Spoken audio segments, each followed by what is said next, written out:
صحیح بخاری اور صحیح مسلم شریف کے اندر حدیث موجود ہے، نبی اکرم صلی اللہ تعالیٰ علیہ وآلہ وسلم نے ارشاد فرمایا کہ جب تم میں سے کوئی اچھا خواب دیکھے تو اسے چاہیے کہ وہ ان لوگوں کو خواب بیان کرے جو اس سے محبت کرتے ہیں، اس سے پسند کرتے ہیں، ان لوگوں کو بیان نہ کرے جو لوگ اس سے حسد کرتے ہیں۔ اور فرمایا کہ اگر کوئی برا خواب دیکھے تو وہ جب بیدار ہو تو اپنے بائیں طرف 3 بار تھو تھو کر دے،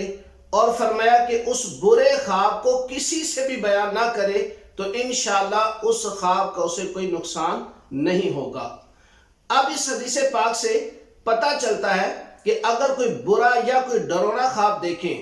تو کسی سے بیان نہیں کرنا چاہیے، انشاءاللہ کوئی نقصان نہیں ہوگا۔ لیکن ہم لوگ اس کے برعکس عمل کر رہے ہوتے ہیں کہ جب کوئی برا یا کوئی ڈرونا خواب دیکھتے ہیں تو ہر ایک سے بیان کر رہے ہوتے ہیں۔ تو یاد رکھیں، نبی اکرم صلی اللہ علیہ وسلم نے فرمایا کہ جب کوئی برا یا ڈرونا خواب دیکھو تو ایسی صورت میں کسی سے بیان نہ کرو، انشاءاللہ اس کا کوئی نقصان نہیں ہوگا۔